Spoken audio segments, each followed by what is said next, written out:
Actually बात नहीं कर सकते हैं, रियलिटी ये है, क्योंकि सच्चाई देश के सामने है और ये जो लड़ाई है ये राजनीतिक नहीं है, ये कॉन्स्टिट्यूशन की लड़ाई है, कॉन्स्टिट्यूशन को बचाने की लड़ाई है, वन मैन वन वोट की लड़ाई है। इसीलिए हमें साफ प्योर वोटर लिस्ट चाहिए।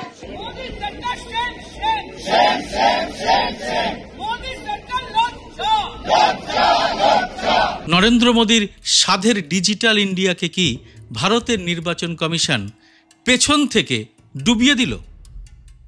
নির্বাচন কমিশন তাদের ওয়েবসাইটে সহজ ইলেকট্রনিক ফরম্যাট থেকে সরে গিয়ে দুর্বোধ্য এমন এক ফরম্যাটে সাজিয়েছে যাতে তথ্য সংগ্রহে রীতিমতো অসুবিধা হয়।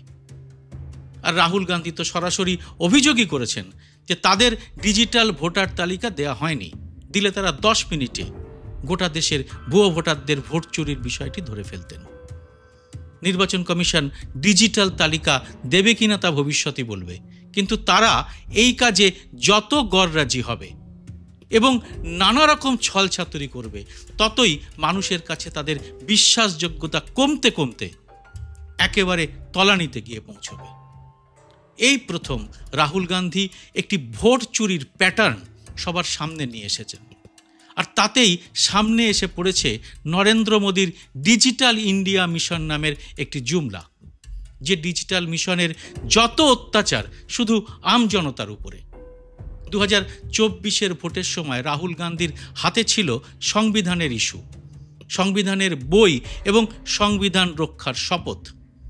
যে সংবিধান রক্ষার শপথ আবার 1.5 বছরের মাথায় গোটা বিরোধী দলের হাতে ঘুরে এসেছে। ভারতের সংবিধান যে সংস্থাকে দিয়েছে আপনার আমার ভোটের অধিকারকে সুরক্ষিত রাখার দায়িত্ব, সেই সংস্থায় যদি বিশ্বাসযোগ্যতা হারায় তাহলে কি হতে পারে আজকের এই এপিসোডে তারই একটা বিশ্লেষণ করার চেষ্টা করব।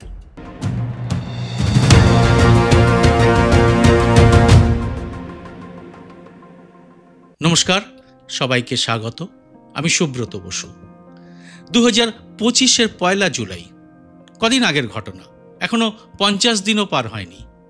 ওই 1 জুলাই নরেন্দ্র মোদী তার ডিজিটাল ইন্ডিয়া মিশনের 10 বছর পূর্তি উপলক্ষে লিখেছেন, ডিজিটাল ইন্ডিয়া মিশনের লক্ষ্যই ছিল প্রযুক্তিকে সবার জন্যে সহজলভ্য করে তোলা, অন্তর্ভুক্তিমূলক ডিজিটাল পরিকাঠামো তৈরি করা এবং সব নাগরিকের জন্যে সমান সুযোগ তৈরি করা।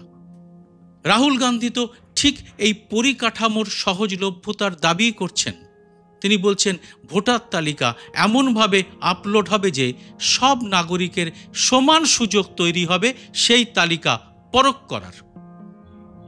মানে সোজা বাংলায় নির্বাচন কমিশনের ওয়েবসাইটে ঢুকে ভোটার তালিকা দেখে যে কেউ তার নিজের এলাকার বা ভারতের যে কোনো প্রান্তের যে কোনো কেন্দ্রের ভোটার তালিকা পরখ করে নিতে পারবেন। কোথাও কোনো গোঁজামিল আছে কিনা তা যাচাই করে নিতে পারবেন। তর্কের খাতিরে ধরে নেওয়া যেতে পারে রাহুল গান্ধীর মতো কেউ যদি মিথ্যে বা গোঁজামিলের অলীক গল্পও ফাঁদেন, আমজনতা নিজেই ওয়েবসাইটে গিয়ে তার সত্য মিথ্যে পরখ করে নিতে পারবেন। এটা করে ফেলা কি চন্দ্রযান অভিযানের মতো কোনো দুরূহ কাজ? এতদিন বিভিন্ন রাজ্যের বিভিন্ন সময় বিভিন্ন রকমভাবে ভোটের সময় বা ভোটের তালিকা নিয়ে নানা রকম অস্বচ্ছতার অভিযোগ করেছে বিভিন্ন রাজনৈতিক দল। পশ্চিমবঙ্গেও তা বারবার করা হয়েছে, কিন্তু সবই হয়েছে বিক্ষিপ্তভাবে। আর এই প্রথম রাহুল গান্ধী ভোট চুরিকে একটি গবেষণাপত্রের মাত্রায় তুলে আনলেন। ভোট চুরির এই প্যাটার্নের কথা কিন্তু এখন আর আমাদের দেশের রাজনীতির মধ্যেই সীমাবদ্ধ নেই। আন্তর্জাতিক স্তরেও নরেন্দ্র মোদীর ডিজিটাল ভারতের এই ভোট চুরির প্যাটার্ন এখন বিশ্ববাসীকেও হতবাক করে দিয়েছে। এই একটি ইস্যুর ধাক্কাতেই জিনিসপত্রের অগ্নিমূল্য, পাকিস্তানের সঙ্গে সংঘর্ষ, বেকার সমস্যা, ট্রাম্পের হুমকি, সমস্ত ইস্যুই পেছনে চলে গেছে। এই মুহূর্তে দেশের ইস্যু একটাই, নির্বাচন কমিশন কি কেড়ে নিতে চাইছে এক ব্যক্তির এক ভোটের সাংবিধানিক অধিকারটাই? আর নির্বাচন কমিশনের এই ভোট চুরির অভিযোগে দেখা যাচ্ছে তাতে উপকৃত হয়েছেন নরেন্দ্র মোদীর দলই। তবে এই অভিযোগ কি একেবারে নতুন? না, এর জন্য আপনাকে পেছনে ফিরে দেখে নিতে হবে কয়েকটি অত্যন্ত জরুরি বিষয়। খেয়াল করে দেখুন, সরকারের বিরুদ্ধে যে ইস্যুতেই আপনি কথা বলুন না কেন, সেটাকে ভোটের জয় পরাজয়ের নিক্তিতে তুলে বিতর্কে দাঁড়ি টেনে দিয়েছে মোদী সরকার এবং বিজেপি। মোদী ভোটে জেতেন এবং রাহুল সহ বিরোধীরা ভোটে হারেন, তৈরি করা হয়েছে এরকম একটা ন্যারেটিভ। আর তাই মোদীর সব কাজই ঠিক আর রাহুল সহ বিরোধীদের সব কাজই ভুল, এটাই বলা হয়েছে দীর্ঘদিন ধরে। বলা হয়েছে জনতার রায়ে মোদী ক্ষমতায়, এবং তাই দেশের কোনো বড় ইস্যুই শেষ পর্যন্ত ধোপে টেকেনি। তা সে কৃষক আন্দোলনই হোক বা জ্বলন্ত মণিপুরই হোক, অপরিকল্পিত নোটবন্দি বা লকডাউনই হোক বা জিএসটি হোক। কিন্তু এখন এই চুরি ধরা পড়ে যাওয়ার অভিযোগ উঠেছে। রাহুল সহ বিরোধীরা দাবি করছেন 2024 ভোটেই জনতার রায়ে নরেন্দ্র মোদী আসলে গদি হারিয়েছেন। স্বচ্ছতার কথা ভুলে নির্বাচন কমিশন এখন সুপ্রিম কোর্টে রীতিমতো হলফনামা দিয়ে জানিয়ে দিচ্ছে বিহারের নিবিড় সংশোধনী বা এসআইআরে তারা যে 65 লক্ষ নাম বাদ দিয়েছে তার তালিকা তারা দেখাতে বাধ্য নয়। পুরো বিষয়টি এখন সুপ্রিম কোর্টের হাতে। কিন্তু একদা সততার প্রবল ইমেজ নিয়ে সুপ্রিম কোর্টের প্রধান বিচারপতি হয়েছিলেন ডিওয়াই চন্দ্রচূড়। তার বিদায়ের পর এখন ময়না তদন্ত করলে দেখা যাচ্ছে চন্দ্রচূড় আসলে আমাদের গণতান্ত্রিক প্রক্রিয়ার একটা বড় সর্বনাশ করে গেছেন। কীরকম? মনে করুন 2024 সালের জানুয়ারি মাসের 30 তারিখের চণ্ডীগড়ের মেয়র নির্বাচনে সিসি ক্যামেরার একেবারে সামনে হাতে নাতে ধরা পড়েছিলেন নির্বাচনের প্রিজাইডিং অফিসার অনিল মাসি। মাসি ক্যামেরার দিকে চোর চোর নজরে তাকিয়ে একেবারে বিজেপির বিরুদ্ধে যে ব্যালট পেপারগুলো ছিল তা ক্যামেরার সামনে নষ্ট করেছিলেন। গণতান্ত্রিক প্রক্রিয়াকে এইভাবে খুন করার এত স্পষ্ট ছবি ধরা পড়ার পরেও চন্দ্রচূড় সাহেব এই প্রিজাইডিং অফিসারকে কার্যত কোনো শাস্তিই দেননি, একটু বকে ঝোঁকে ক্ষমা চাইতে বলেছিলেন। ব্যাস। চৌর্যবৃত্তির এমন খোলামেলা প্রদর্শনের পরেও কোনো শাস্তি না হওয়ায় সেই দিনই আসলে ভারতের গণতন্ত্রকে বেআব্রু করা হয়েছিল। উদাহরণ আরও আছে। মহারাষ্ট্রের একটি গ্রামে নিজেদের ভোটের ফলাফল দেখে অবাক হয়েছিলেন সেই গ্রামের মানুষ। নিজেদের মধ্যে ব্যাপকভাবে পাড়ায় পাড়ায় আলোচনা করার পর তারা বুঝে যান তাদের ভোট চুরি হয়ে গেছে। সেই জন্যে তারা নিজেরা চাঁদা তুলে একটি মক পোলিংয়ের বন্দোবস্ত করেছিলেন। তাতে দুধ কা দুধ, পানি কা পানি হয়ে যেত। কিন্তু বাদ সেধেছিল রাজীব কুমারের নির্বাচন কমিশন। রীতিমতো পুলিশকে ব্যবহার করে কারফিউ জারি করে ওই মক পোলিং ভণ্ডুল করে দিয়েছিল নির্বাচন কমিশন। এরকম বহু উদাহরণ কিন্তু বিক্ষিপ্তভাবে সামনে আসছিল।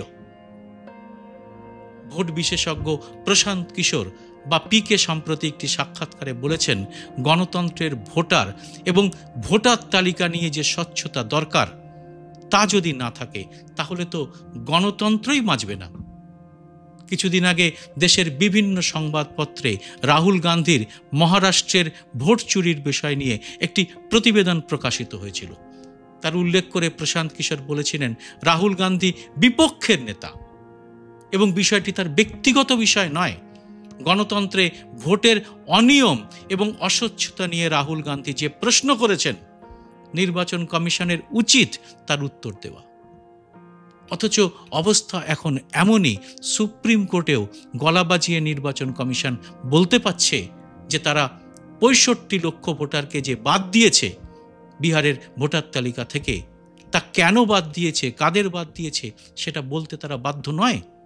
এমন আশ্চর্য কথা আগে কোনো কমিশন বলেছে কি?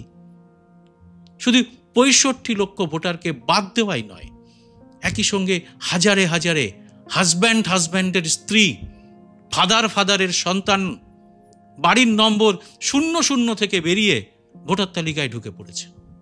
কুত্তাবাবুর ছেলে ডগবাবুর নামে রেসিডেন্স সার্টিফিকেট তৈরি করে ফেলা যাচ্ছে খাস পাটনাতেই। সোমবার 300 জন বিপক্ষের সাংসদ দিল্লির বুকে নির্বাচন কমিশনের সঙ্গে দেখা করার জন্য পথে নেমেছিলেন। ভারতের মেরুদণ্ডহীন গদি মিডিয়া চোখ বুজে থাকলেও ভারতের সমাজ মাধ্যমে এ নিয়ে শোরগোল পড়ে গেছে। এই 300 জন সাংসদের পেছনে রয়েছেন ভারতের সিংহভাগ ভোটার। 2024-এ বিজেপি মাত্র 37% ভোট পেয়ে জোড়াতালির সরকার তৈরি করে। সেই হিসেবে বিজেপির বিরুদ্ধে এখন কিন্তু এককাট্টা হয়েছেন সিংহভাগ ভোটারদের প্রতিনিধিরাই। আরও নির্দিষ্টভাবে বলা যায়, বিহারের ভোটের দিন যদি 65 লক্ষ ভোটার বিহারের বিভিন্ন বুথে হাজির হয়, কিভাবে তাদের সামলাবে নির্বাচন কমিশন? কোনো চাকরি বাকরির জন্য নয়, মোদির দেওয়া 15 লক্ষ টাকার জুমলা পূরণের জন্যেও নয়, এমনকি তাজমহলের নিচে মন্দির আছে কিনা তা জানার জন্যেও নয়, বা 500 টাকার গ্যাস সিলিন্ডার পাওয়ার জন্য নয়। এই 65 লক্ষ মানুষ ভোটের দিন হাজির হবেন তাদের সবচেয়ে জরুরি সংবিধানে দেওয়া অস্ত্রটি মানে ভোটটি প্রয়োগ করার জন্যে। নরেন্দ্র মোদী যে এক ভোট এক নেশানের কথা বলেন, সেই একটি ভোট কি এভাবে ছিনিয়ে নিতে পারে নির্বাচন কমিশন? গদি মিডিয়া, বিজেপি বা অমিত মালবিয়ার আইটি সেল কি তা সামলাতে পারবে? জবাব দেবেন আপনারা কমেন্ট বক্সে। জয় হিন্দ, সত্যমেব জয়তে।